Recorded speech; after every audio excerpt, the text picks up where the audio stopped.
Hey guys, welcome you all to the session. I hope आप सब बढ़िया होंगे। आज हम बात करेंगे एक बहुत इंटरेस्टिंग टॉपिक के बारे में।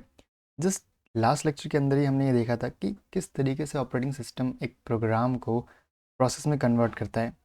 याद है ना वो 5 स्टेप्स जहाँ पे हमने देखा था कि first of all memory load करना होता है, then stack and heap allocate हुआ जाता है, देन आईओ रेडी करते हैं एंड देन जो कंट्रोल है वो सीपीयू को ट्रांसफ़र होता है।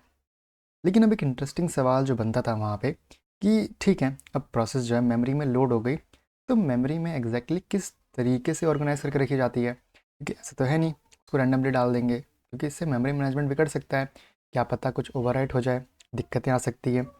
तो ये चीज़ का ट्रैक रखने के लिए कि सो दैट ओएस को ये पता चल सके क्या चीज़ कहाँ पे रखी गई है प्रोसेस की, हम एक डिफाइन स्ट्रक्चर फॉलो करते हैं ठीक सो दैट ओएस को समझ में आ सके कि ठीक है, प्रोसेस का स्टैक कहाँ पे है, हीप कहाँ पे है, टेक्स्ट कहाँ पे रखा गया है। एंड देन हम ये देखेंगे कि किस तरीके से जो ऑपरेटिंग सिस्टम है वो ये समझता है कि प्रोसेस अभी है किस स्टेट के अंदर। क्या वो रनिंग है, क्या वो रनिंग के लिए तैयार है, मीन्स रेडी स्टेट में है, क्या वो स्लीपिंग है, या फिर वो वेटिंग स्टेट के अंदर है, ऑल दीज थिंग्स। ऊपर से हम ये भी देख सकते हैं कि ओएस किस तरीके से ये देखेगा कि कितनी मेमोरी यूज़ कर रही है आपकी एक प्रोसेस, कितना टाइम से सीपीयू के अंदर है, and all these things mean हम आज बेसिकली ये पढ़ने जा रहे हैं कि प्रोसेस का आर्किटेक्चर कैसा होता है। ओके, हल्की सी झलक देखी थी इसने इसकी हमने जस्ट लास्ट लेक्चर के अंदर। आज हम इसको इन डेप्थ डिटेल में डिस्कस करेंगे एंड ये देखेंगे कि प्रोसेस के एट्रीब्यूट्स क्या होते हैं, कहाँ पे वो स्टोर होते हैं, मीन्स पीसीबी क्या होता है।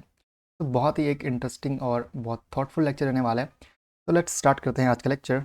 बिकॉज अगर ये समझ में आ गया ना, तो जो प्रोसेस मैनेजमेंट का बेस है वो आपको बहुत बढ़िया तरीके से क्लियर हो जाएगा। Let's start. अब देखो, जब प्रोसेस मेमोरी में लोड हो गई है तो वो रैंडमली तो स्प्रेड होगी नहीं। उसके लिए ना हमने एक प्रॉपर स्ट्रक्चर रख रखा है कि भाई ठीक है, इस स्ट्रक्चर के अंदर, इस आर्किटेक्चर के अंदर ही हम प्रोसेस को फिट करेंगे और स्टोर करेंगे, लोड करेंगे मेमोरी के अंदर। तो सवाल बेसिकली ये आता है कि देखो, मेमोरी के अंदर सब कुछ रैंडमली तो स्टोर होगा नहीं, क्योंकि देखो कोड अलग टाइप का है, स्टैक अलग टाइप का है, एक डेटा है, रन टाइम मेमोरिकेशन अलग है। तो जब सब कुछ अलग है तो इनको एक स्ट्रक्चर में रखना बहुत इंपॉर्टेंट है, सो दैट मिक्सिंग ना हो जाए। सो ऑपरेटिंग सिस्टम इसको अलग किस तरीके से रखता है, आओ वो देखते हैं। तो सिंपल सी बात है, वो एक ऑर्गेनाइजेशन या फिर सिक्योरिटी प्रिंसिपल फॉलो करता है कि सब कुछ ना हो तो एक जगह पे ही, बट अलग अलग, ठीक, सो दैट एक्सीडेंटली ओवरराइट ना हो जाए, क्योंकि इससे दिक्कत हो सकती है, मेमोरी मैनेजमेंट जो है आपकी वो मुश्किल हो जाएगा। तो ना वो इस प्रोसेस की मेमोरी को 5 सिंपल सेगमेंट्स के अंदर डिवाइड कर देता है, सो दैट सिंपलिसिटी रहे और एक मेमोरी मैनेजमेंट भी ओपी तरीके से रहे। अब ये होता कैसे है, जो फर्स्ट सेगमेंट होता है ना बेसिकली आपका, वो होता है टेक्स्ट सेगमेंट। अच्छा, टेक्स्ट सेगमेंट में क्या होता है, ये ना सबसे नीचे होता है, ठीक, मीन्स एकदम लो मेमोरी एड्रेस पे। ये ना बेसिकली आपके कंपाइल्ड कोड को स्टोर करता है। कंपाइल्ड कोड कह लो या फिर आपके मशीन इंस्ट्रक्शंस को, वो डायरेक्टली यहाँ पे स्टोर हो रहे होते हैं। कल हमने देखा भी था कि टेक्स्ट सेगमेंट के अंदर हमारी ए डॉट आउट फाइल स्टोर हुई थी, है ना, जो कल हमने प्रैक्टिकल करा था स्टेटस वगैरह, अभी हम देखें दोबारा उसको। वहाँ पे हमारी टेक्स्ट फाइल स्टोर हो रही थी, ठीक है। ये ना बेसिकली आपका एक रीड ऑनली सेक्शन होता है, सो दैट रन टाइम पे आपका जो कोड है, जो कंपाइल्ड कोड है, वो चेंज ना हो, ठीक है।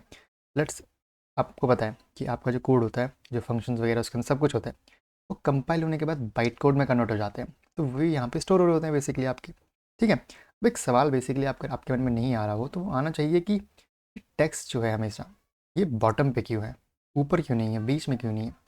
तो इसका सिंपल सा रीज़न है। देखो, हमें पता होता है जब भी हम एक कंपाइल्ड कोड को मेमोरी में डालते हैं कि इसका साइज़ कितना होगा, 4 KB, 2 KB, 1 KB, हमें पता होता है। तो ये एक फ़िक्स साइज़ का ब्लॉक होता है, सेगमेंट होता है। तो ये कंपाइल टाइम पे ये डिसाइड हो जाता है कि इसका साइज़ कितना होगा, इसको कितना स्पेस चाहिए। दैट्स वाई इसको हम यहाँ पे रख देते हैं, क्योंकि हमें पता है ये ग्रो नहीं होगा, अनलाइक हीप एंड स्टैक। क्योंकि हीप और स्टैक ग्रो होते हैं तो हमें कुछ पार्ट चाहिए फ्री जहाँ पे मैं उसको ग्रो करवा सकूँ, क्योंकि अगर टेक्स्ट ग्रो होने लगा तो दिक्कत हो जाएगी, क्योंकि ऊपर तो डेटा है, ये ग्रो कर नहीं सकता। इसीलिए टेक्स्ट आपका फिक्स साइज़ का होता है, इसलिए हम इसको सबसे नीचे रखते हैं सिंपली। और इट, अब नेक्स्ट सेगमेंट जो होता है बेसिकली आपका, वो होता है डेटा सेगमेंट। डेटा सेगमेंट के अंदर ना हम इनिशियलाइज्ड डेटा को रखते हैं। मतलब क्या, देखो हमें पता है हमारे एक सिस्टम के अंदर, एक प्रोग्राम के अंदर 2 तरह का डेटा होता है। First is declared only, declared only, declared plus uninitialized, uninitialized okay. And दूसरे तरह का डेटा हमारे पास होता है जो डिक्लेयर भी होता है और इनिशियलाइज्ड भी होता है। डिक्लेयर प्लस, ये हमने पढ़ा है सबने डेटा टाइप्स के अंदर, इनिशियलाइज्ड। फॉर एन एग्जाम्पल, अगर मैं आपको इनका एग्जाम्पल दूँ सिंपल सा, जस्ट सी, लेट सपोज मैं एक वेरिएबल बनाता हूँ इंट एक्स, बस। इसका मतलब कि मैंने एक्स को इनिशियलाइज तो कर दिया बट डिक्लेयर नहीं करा। सॉरी सॉरी, एक्स को मैंने डिक्लेयर तो कर दिया बट इनिशियलाइज नहीं करा। डिक्लेयर मतलब लाइक आपके वेरिएबल का डेटा टाइप बताना, इनिशियलाइज बेसिकली मतलब कि उसको एक वैल्यू देना। मतलब डिक्लेयर के अंदर मैं वैल्यू भी देता हूँ, नो, डिक्लेयर के अंदर मैं बस बता देता हूँ कि ठीक है मैंने एक वेरिएबल बना दिया, दैट्स ऑल, मैंने डिक्लेयर कर दिया कि एक वेरिएबल मैंने बना दिया। इनिशियलाइज के अंदर मैं क्या करता हूँ, मैं लाइक डिक्लेयर तो करूँगा इंट एक्स, साथ में मैं इनिशियलाइज भी कर दूंगा कि एक्स की वैल्यू 10 है। This is the difference, got it. तो जो आपका इनिशियलाइज डेटा होता है वो आपका डेटा सेगमेंट के अंदर रखा होता है। ठीक, data segment contains your initialise data. Like क्या क्या होता है जो आपका बेसिकली, अगर क्लियरली बोलूँ आपका कि डेटा सेगमेंट के अंदर क्या क्या होता है, तो basically it contains your global variables and static variables. Static variables क्या होते हैं, सिंपल है, देखो फॉर एन एग्जाम्पल हमें पता है कि हम क्लास वगैरह के अंदर स्टैटिक काफ़ी यूज़ करते हैं। मैं बनाता हूँ एक int static int X equals to like 5, तो ये मेरा एक स्टैटिक वेरिएबल है, साथ में डिक्लेयर्ड भी है, इनिशियलाइज भी है। तो इस तरीके के जो वेरिएबल्स होते हैं ना आपके, ये कौन स्टोर करता है आपका, ये स्टोर करता है आपका डेटा सेगमेंट। डेटा सेगमेंट मैश कैसे आ गया भाई ये, यस। तो ये कहाँ स्टोर होंगे, ये होंगे आपके डेटा सेगमेंट के अंदर। मीन्स जहाँ पे डेटा डिक्लेयर भी है एंड इनिशियलाइज भी है वो आपका डेटा सेगमेंट में जाएगा। जहाँ पे डिक्लेयर्ड तो है बट अनइनिशियलाइज डेटा है, जैसे ये हो गया।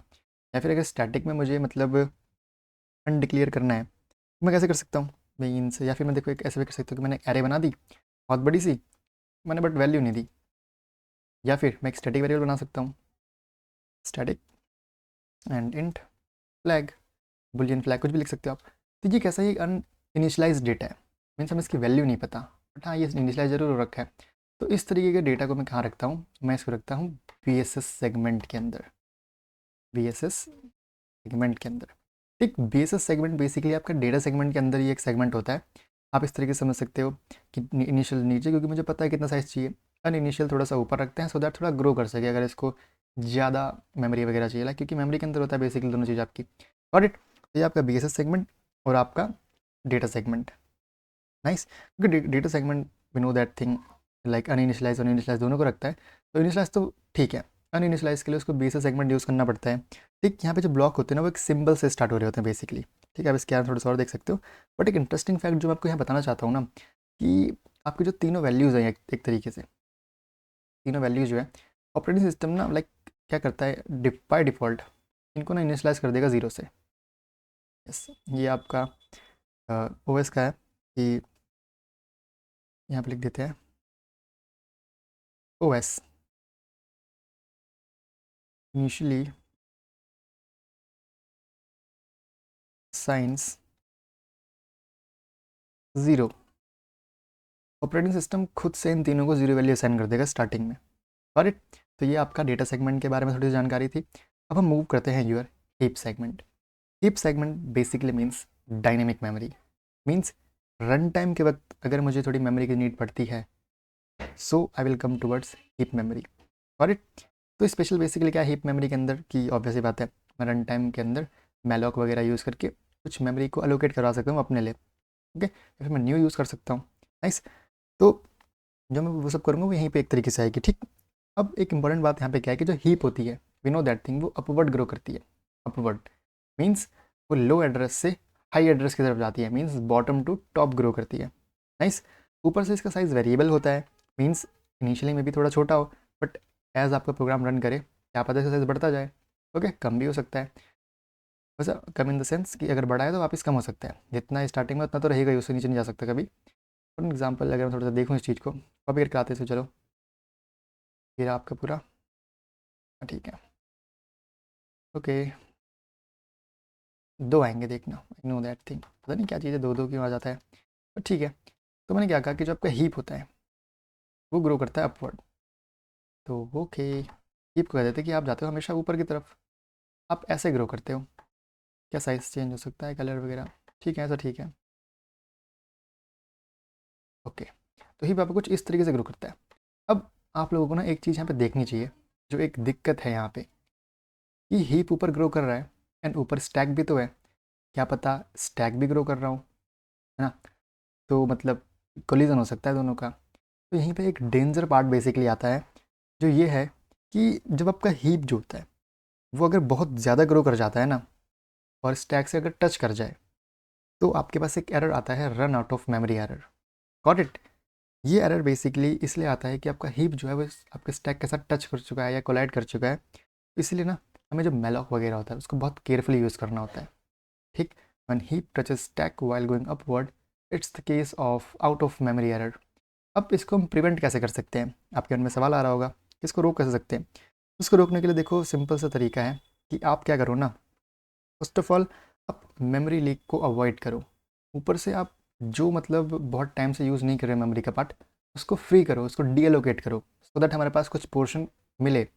ठीक है? तो आप ये कर सकते हो। The next segment we have to talk about is stack. Yes, stack is the next segment. अब स्टैक क्यों यूज़ करते हैं? ये बेसिकली ना देखो, आपके फंक्शन कॉल्स को, लोकल वेरिएबल्स को, और जो रिटर्न एड्रेसेस होते हैं उनको स्टोर करने के लिए काम आता है काफ़ी। ठीक है? अब देखो हमें पता है, जब भी आपकी एक फंक्शन कॉल होती है तो एक स्टैक का फ्रेम बनता जाता है। जस्ट लास्ट लेक्चर में मैंने आपको बताया था, अगर मेरे पास यहाँ पे स्टैक होगा तो हाँ, अगर फंक्शन होना आएगा तो एक फ्रेम बन जाएगा स्टैक का। फंक्शन 1.1 आया लेट सपोज, तो स्टैक में इधर आ जाएगा, 1.2 इधर आ जाएगा। ऐसे ही अगर एक और फंक्शन बनेगा, लेट्स उसको कॉपी करता हूँ और मैं इसको करता हूँ यहाँ पे पेस्ट, तो 1.2 बना, ठीक है 1.3 हो जाएगा, ये ऑब्वियस सी बात है। तो एक और फ्रेम बन जाएगा एक तरीके से। एक कॉपी इसको पेस्ट कर दिया। जैसे एक फंक्शन कॉल हुई, जो उसका वेरिएबल वगैरह लगे, तो हर एक फंक्शन कॉल पे देखो एक फ्रेम और ऐड हो गया। ऐसे ही एक एक फ्रेम ऐड करते करते आपका जो स्टैक है वो बढ़ता रहता है। बट कैसे बढ़ता है? ये बढ़ता है downward, means high memory address से लो मेमोरी एड्रेस की तरफ बढ़ रहा होता है। ठीक है? अच्छा, अब सेम बात क्या, कि हो सकता है ये ग्रो करता करता मे बी आपकी हीप से टच कर जाए। That is also case. तब क्या होगा? तो इस सिनेरियो में जब आपका स्टैक टच कर जाता है आपकी हीप को while going downward, it is the case of stack overflow. Got it? And अब इसको हम कैसे, मतलब यहाँ पे एक और एरर आता है आपके पास कई बार, विच इज़ सेगमेंटेशन फॉल्ट। अच्छा, सेगमेंटेशन फॉल्ट जनरली आपका रिकर्जन का है, but recursion is also what, आप फंक्शन कॉल करते जा रहे हो करते जा रहे हो करते जा रहे हो, तो क्या हो रहा है? फ्रेम ऐड होता जा रहा है होता जा रहा है होता जा रहा है, मीन्स आपका जो स्टैक है वो बढ़ता जा रहा है। ओके, सो ये उसी का एक तरीके से कह लो आप एरर है। इसको प्रिवेंट कैसे कर सकते हैं? अब इसको प्रिवेंट करने के लिए ना हमारे पास दो मेथड है। First method is base case या बेस लिमिट सेट कर दो। आप ऑपरेटिंग सिस्टम को कह दो कि देखो यार, आप ना मैक्सिमम इतना ही स्टैक यूज़ कर सकते हो। ठीक? देन सेकंड ऑप्शन क्या है कि आप अच्छी कोडिंग प्रैक्टिसेस यूज़ करो। आप इन्फिनेट लूप, इन्फिनेट जो आपके बेसिकली रिकर्जन्स होते हैं उनको अवॉइड करो।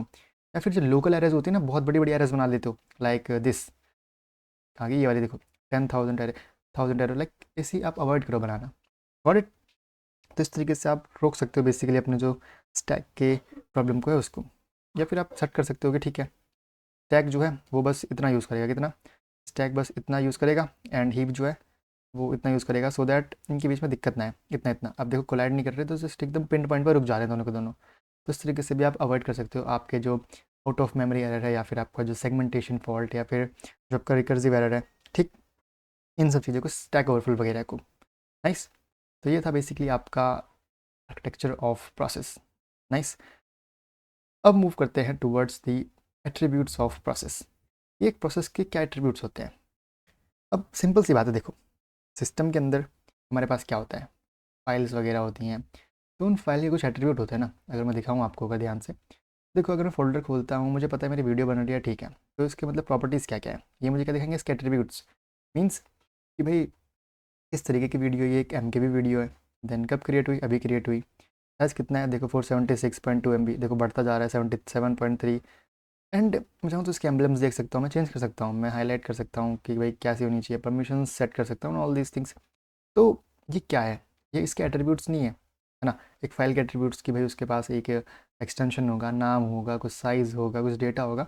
इसी तरीके से प्रोसेस के भी एट्रीब्यूट्स होते हैं, क्योंकि अब आप खुद सोचो, ऑपरेटिंग सिस्टम लाइक एक साइमल्टेनियस टाइम के अंदर हंड्रेड्स या थाउजेंड्स ऑफ नंबर प्रोसेस को मैनेज करता है। तो अब उन हर प्रोसेस को समझने के लिए, उन पे वर्क करने के लिए उसको प्रोसेस समझनी पड़ेगी। वो प्रोसेस कहाँ से समझेगा? उसके एट्रीब्यूट्स को पढ़कर। और क्योंकि उसको ट्रैक करना है तो उसको पता होना चाहिए ना कि भाई प्रोसेस अभी रनिंग है या वेट कर रही है। कहाँ से पता चलेगा? उसके एट्रीब्यूट्स को देखकर, क्योंकि उसके एट्रीब्यूट्स में एक एट्रीब्यूट होगा जो उसके स्टेट बताएगा कि वो रनिंग है, वो वेटिंग पे है, वो स्लीपिंग पे है, या फिर क्या कर रही है वो। फॉर एग्जाम्पल, वो ये देखना चाहता है कि भाई सीपीयू जो है किस टाइम से एक प्रोसेस यूज़ कर रही है, सीपीयू टाइम कितना उस प्रोसेस का, वो कहाँ से देखेंगे? उसके एट्रीब्यूट से दिखता है। या फिर कौन सी फाइल्स उस प्रोसेस ने ओपन कर रखी है, उसके पास क्या क्या स्टेट पेंडिंग है, कितनी मेमोरी यूज़ कर रही है। तो वो सारी चीज़ें कहाँ से दिखती हैं? वो दिखती हैं आपकी प्रोसेस के एट्रीब्यूट्स से। ठीक, तो attributes of process also known as process meta data. ठीक है, और information about process which is stored in your process control block known as PCB.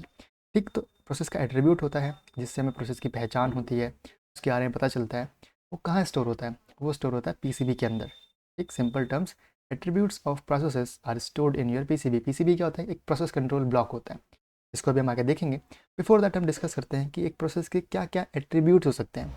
और तो पहला एट्रीब्यूट जो बहुत बेसिक्स एट्रीब्यूट है वो ये है कि प्रोसेस की आईडी, पीआईडी।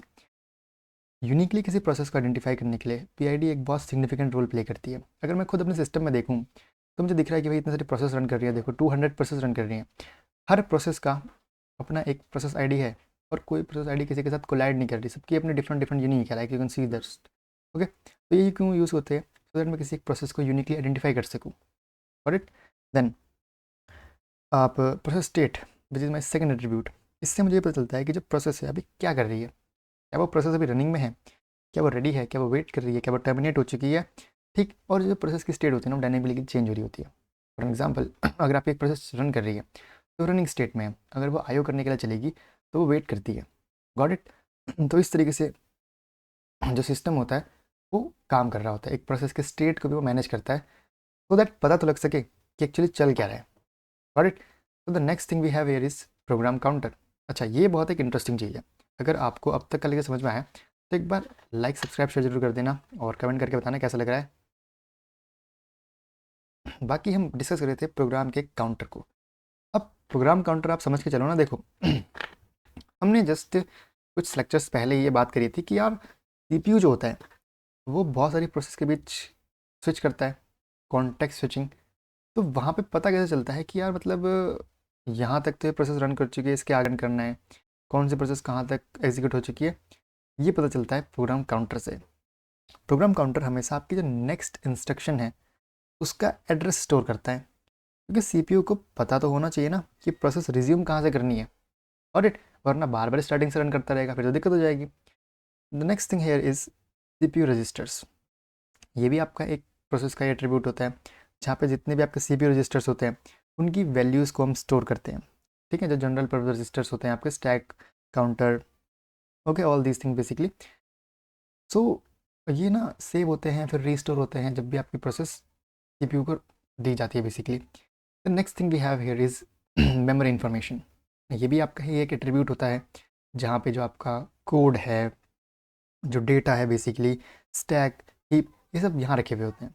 ठीक, तो जो पेज टेबल पॉइंटर होता है आपका बेसिकली वर्चुअल मेमोरी वगैरह के लिए, वो सब भी आपका यहीं पे होता है। आपके बाकी जो बेस हो गया, लिमिट रजिस्टर्स, वो सब भी मेमोरी इन्फॉर्मेशन के ही अंदर रखे होते हैं। सॉरी।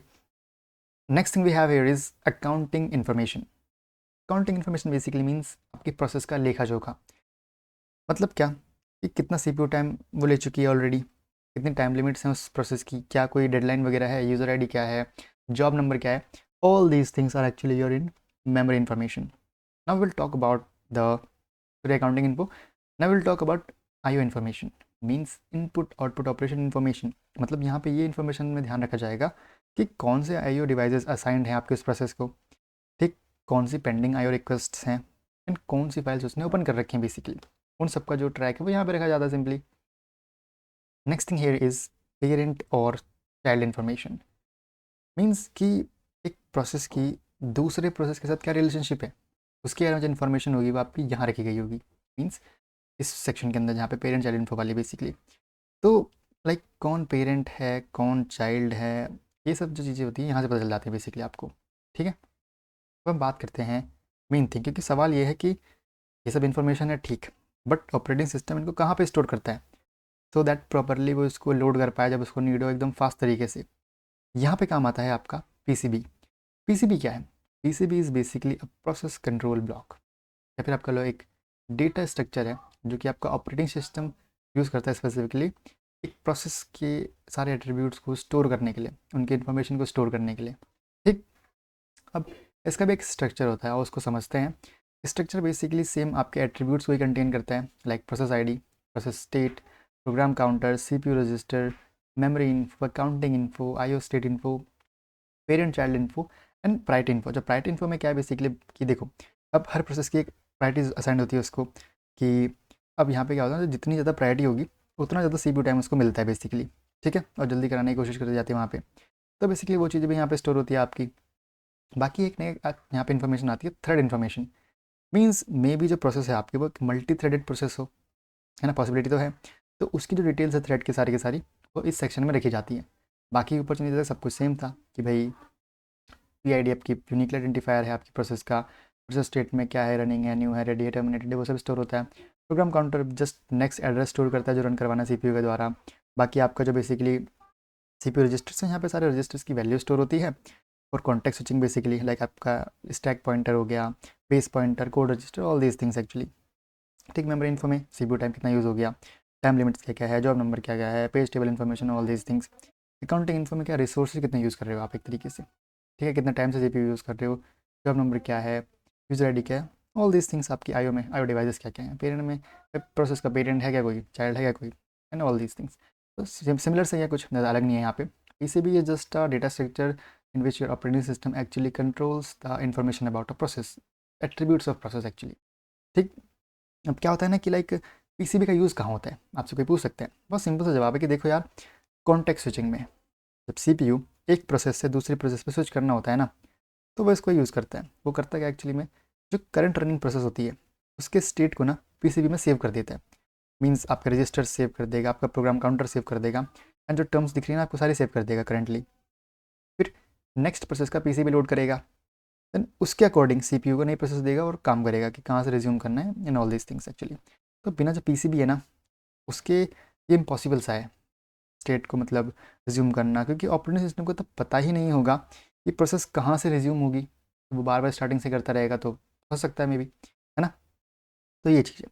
अब थोड़ा सा देखते हैं कि यार क्या होता है क्या नहीं होता, प्रैक्टिकल करते हैं भाई थोड़ा सा, और टाइम बचा है अपने पास तो आओ सीडी करते हैं डॉक्यूमेंट्स के अंदर। हो डॉक्यूमेंट्स, कोड है हमारे पास, कुछ कोड सा दिख तो रहा है मेरे को यार। ओके, तो इसको हटा के रखते हैं, एक नई फाइल बनाते हैं चलो, nvim code1.c। एक एग्जांपल देखते हैं सेगमेंटेशन फॉल्ट का। क्या करते हैं, ज़्यादा कुछ करते नहीं है, सिंपल सा एक चलाते हैं stdio.h। ठीक, एक फंक्शन बनाते हैं void recursion नाम का। फंक्शन करेगा क्या एक्चुअली में, ये फंक्शन अपने आप को ही कॉल करेगा।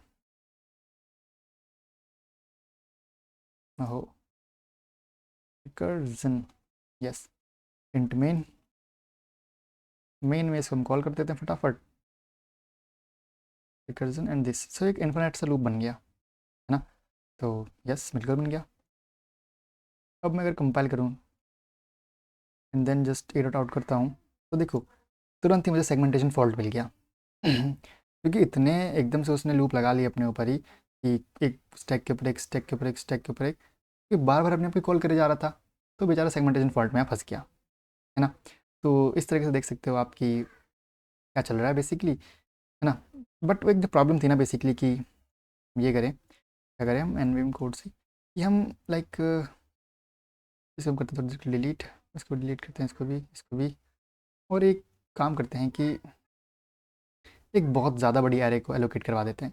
ऑल दो इतना एरर आता नहीं है क्योंकि सिस्टम्स काफ़ी कैपेबल हैं।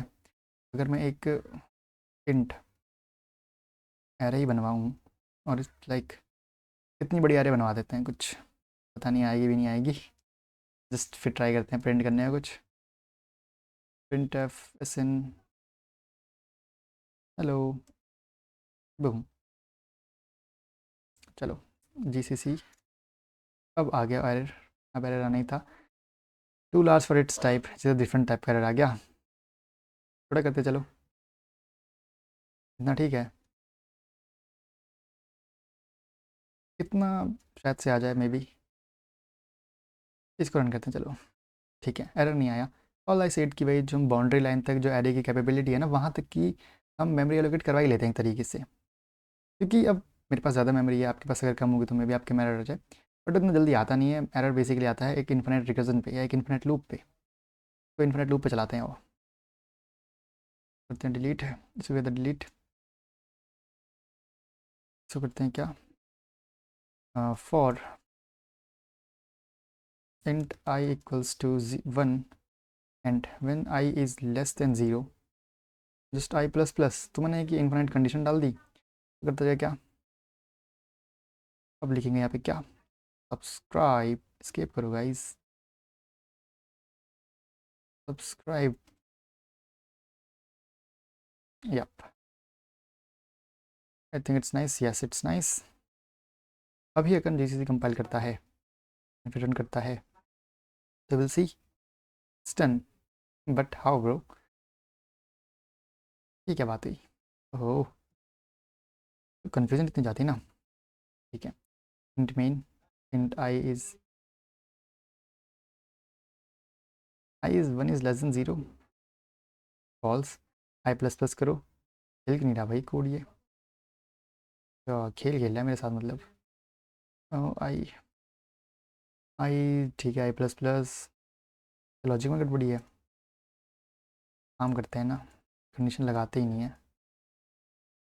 हार्ड में जाए। वैसे मानता मांगता तो है यार कंडीशन, कंडीशन क्या लिखें कि one is, one is equals to one या फिर one is less than one, कुछ ऐसे इन्फिनिट सी कंडीशन देनी पड़ेगी, या फिर एक ही काम है वाइल लूप लगाना पड़ेगा।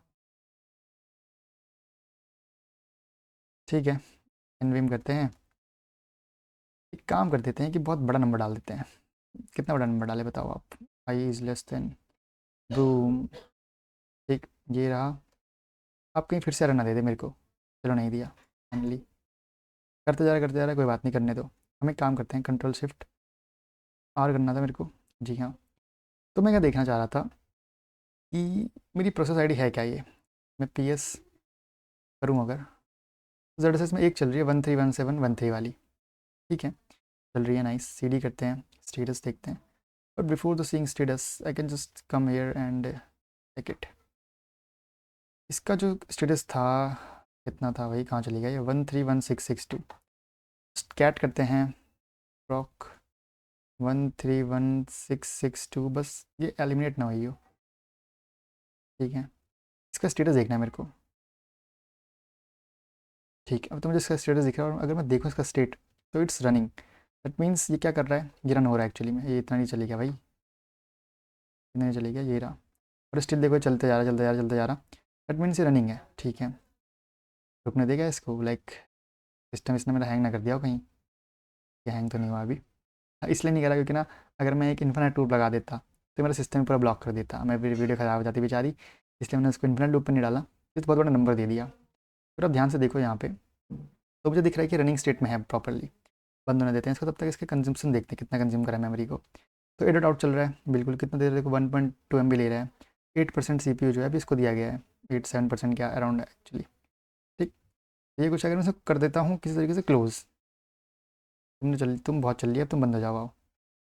ये भी तो क्लोज भी नहीं हो रहा यार, गजब बात है गजब। कंट्रोल सी, इसको कर देते हैं थोड़ी देर के लिए exit, control C, control V, control D. हाँ तो सिस्टम ही हैंग कर दिया भाई इसने मेरा। इसको हम यहाँ से कर देते हैं किल, चलो यहाँ से तो कर नहीं पा रहे। इस अच्छा मैंने उसको चला रखा है independently, that's why I can not kill it. मैं यहाँ से टर्मिनेट कर देता हूँ, चलो किल नहीं करता, टर्मिनेट कर देते हैं यहाँ से।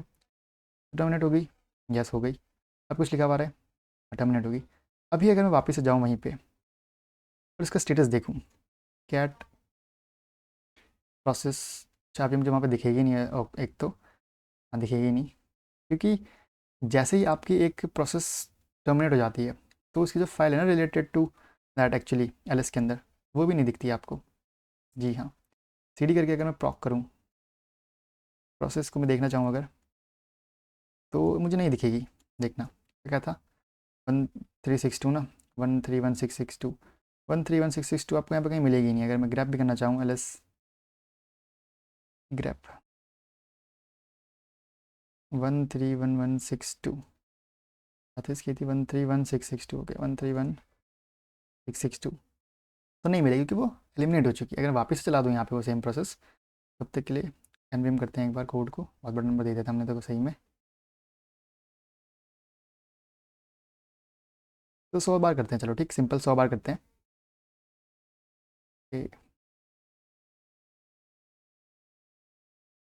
अब वापस जी सी कंपाइल करते हैं एंड फिर से चला देते हैं इसको एक बार।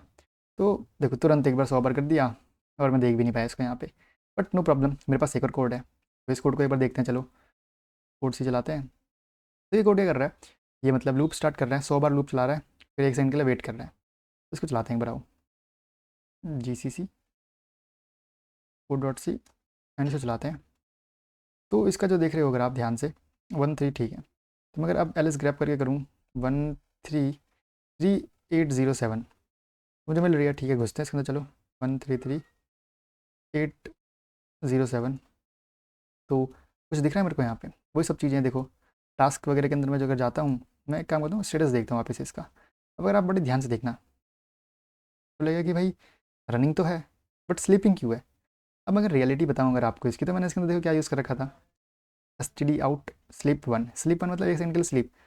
तो ये जो ऑन हो रहा है ना सीपीयू, मतलब इतना स्मॉल फ्रैक्शन के लिए ऑन हो रहा है सीपीयू आपका यहाँ पे, जस्ट प्रिंट कर रहा है छुप जाए। तो मैं कितनी ही तेज़ मतलब अपने हाथ चला लूँ, देखो मैं मतलब क्रैच ही नहीं कर पाऊंगा इसको, मतलब रनिंग स्टेट के अंदर देखना स्लीपिंग पे दिखा रहा है, स्लीपिंग पे दिखा रहा है, फिर से स्लीपिंग पे दिखा रहा है। तो मतलब जो अपडेशन हो रहा है ना यहाँ पे आपका, वो स्लीपिंग पे ही हो रहा है। ठीक है, मतलब आप देख पा रहे हो सीपीयू की पावर लाइक बहुत फास्ट चल रहा है, हम इसको कैच नहीं कर पा रहे। बाकी और चीज़ दिखती है आपको यहाँ पे कि भाई साइज़ कितना है, पीक यूआईडी वगैरह जो कौन चला रहा है, ग्रुप आईडी क्या है, प्रोसेस की आईडी क्या है, प्रोसेस की पेरेंट आईडी क्या है, टारगेट आईडी क्या है, and all these things actually. But तो ये सब बेसिकली चीज़ें थी। बाकी हमने मैप वगैरह देखा था, three D sorry cat maps वगैरह कि स्टैक कितना ले रहा है, ये सब बस हम ऑलरेडी लाइक कवर अप कर चुके हैं। तो इसको थोड़ी देर के लिए बंद, ये बंद भी नहीं क्योंकि मैंने इसको इंडिपेंडेंटली चला रखा है, तो इसे बंद करना पड़ेगा। It out all this thing, ठीक है। तो आई होप थोड़ा प्रैक्टिकल आपने समझा होगा, ऑलरेडी कुछ इतना नया नहीं था बट स्टिल आपको समझ में आया होगा क्योंकि इंपॉर्टेंट तो था ही साथ में, है ना। तो काफ़ी अच्छा लेक्चर था, आई होप आपको मज़ा आया होगा एंड दैट्स ऑल। बाकी आज हमने लाइक प्रोसेस के इंटरनल आर्किटेक्चर को समझा कि भाई प्रोसेस का लाइक आर्किटेक्चर होता कैसे है, पीसीबी क्या होता है, किस तरीके से ऑपरेटिंग सिस्टम ट्रैक करता है एक प्रोसेस को यूजिंग पीसीबी। एंड अगली वीडियो के अंदर हम समझ रहे होंगे आपके प्रोसेस के स्टेट्स को एकदम डिटेल के अंदर, बहुत मज़ा आएगा। और ये डायग्राम समझना बहुत ईजी है। बाकी आज के लिए इतना ही, एंड अगर वीडियो पसंद आया हो तो लाइक सब्सक्राइब एंड शेयर जरूर करना। बाकी कमेंट करना कि पीसीबी में कंसेप्ट क्लियर हुआ या नहीं हुआ, कोई डाउट हो तो प्लीज़ कमेंट करना, लोग आंसर दे देते हैं, मैं भी दूंगा। ठीक, एक अच्छा माहौल बनाते हैं कमेंट्स के अंदर, एक लर्निंग का माहौल एंड दैट्स ऑल। बाकी मिलते हैं आपसे नेक्स्ट लेक्चर के अंदर, टिल देन पढ़ते रहिए गाइस।